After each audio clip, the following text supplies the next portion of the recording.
everyone is busy to see Indian paradise flycatcher.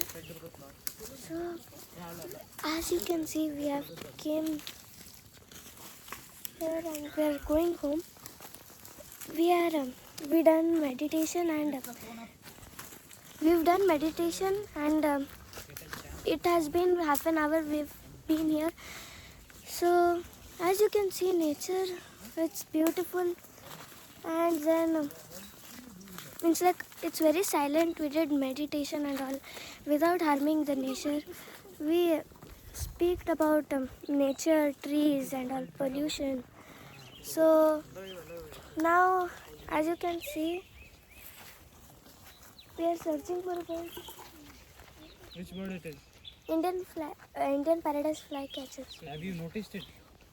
Have you noticed before?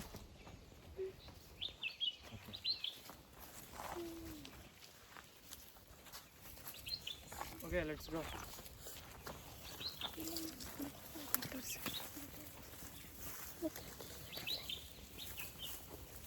Look at this butterfly, so cute.